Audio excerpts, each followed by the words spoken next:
Thokozani bogogo nomkhulu isalukazi sendoda lesugogo bathini mbatha uLocksmith uAnti Usha technician yedlozi i-engineer yomsamo ngani zakwethu namhlanje sikhuluma ngendaba yama-boys again ngani zakwethu into ebuhlungu about ama-boys ukuthi anegaba ngegaba kunabantu abahambayo bayothwala bawulanda ama-boys just to have good life, just to go there and chill there the whole day, sipping that whiskey, that cognac imini yonke umuntu angenzi lutho bese athi udla abantwana udla idola.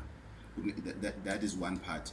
Bese kuba nenye part yabantu abalanda ama-boys thola ukuthi umuntu uyasebenza unebusiness uyaphusha uyabona like I call them movers and shakers.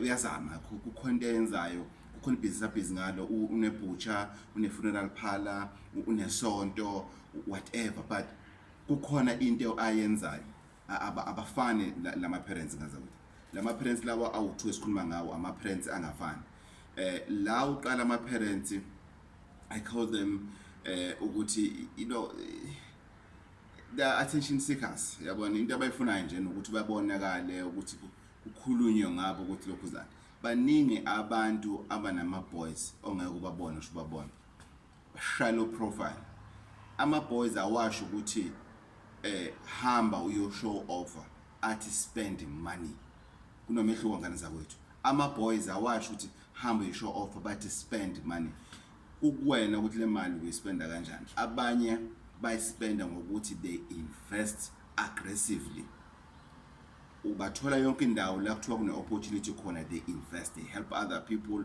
ilokhuzana ukuthi ba invest on their behalf izinto efana lezo.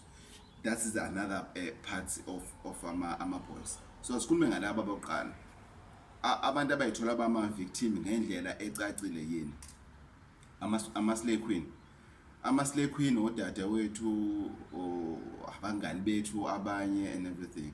And I was fortunate enough izolo I went to this other restaurant on one of the busy roads la ngekhona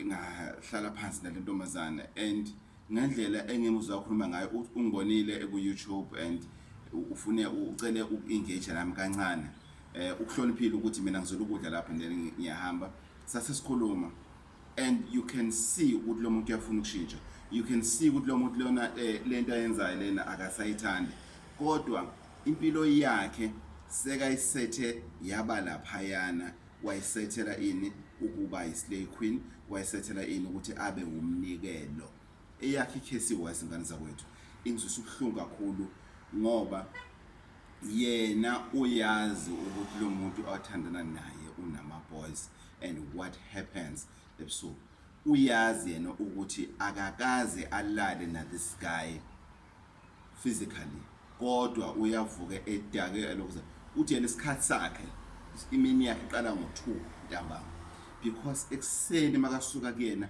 usuke ekhathele ayimveti ekseni konke kodwa sokuyimpilo ayinikelele yona ukuthi ayenze why because uthanda labafana impilo yakhe is set to that uthenga umuzi uthengele wakhe labakumuzi uhamba ngemoto ebizayo uthi wegogo uma ngimiyeka lo muntu noma ngiyeka lempilo kuzoyenzakalani ngalezi zinto esengenazo uzoshabalala. I'm sorry awekho amanga bengawacabanga kuyoshabalala kuyophela konke why ngoba isekelo salento lena umnotho lona siswami oyibona ukuwona uphezulu kwamanzi omuntu othwele akuwena othwele uyena othwele.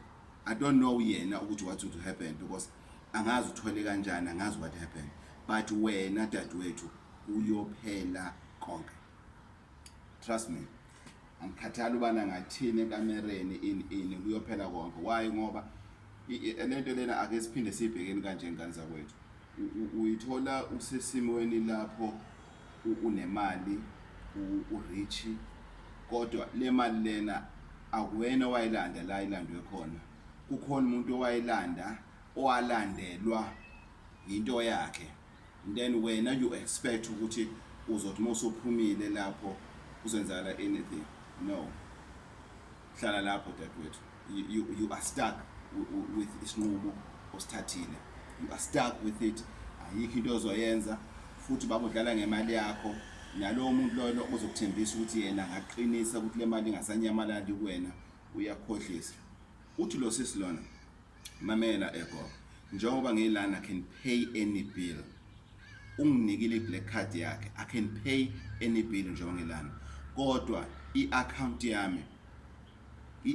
yami ebhekane nami ayinangisho isenti.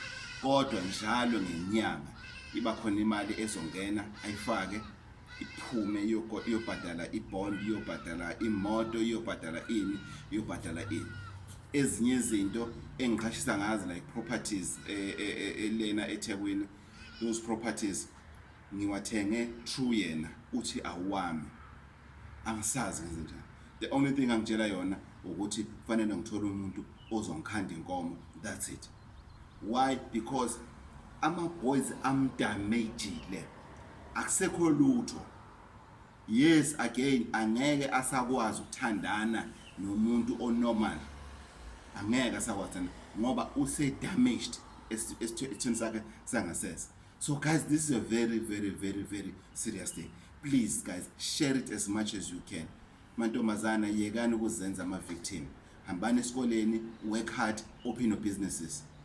And Simvala, girls, likhona usizo ongalithola, but before you start, ukuthi uqiniswe, ube namandla, so that uzokwazi overpower umuntu oza kwena, hayi ngokothando kodwa oza kwena ngoba uyi-parent yama boys. So ngani zakuthi please be careful, kutough lapha ngaphandle, kuyanyiwa, kutough. This is for you, my ladies, ama-yellow bone, usukani madoda, ama-slay queen.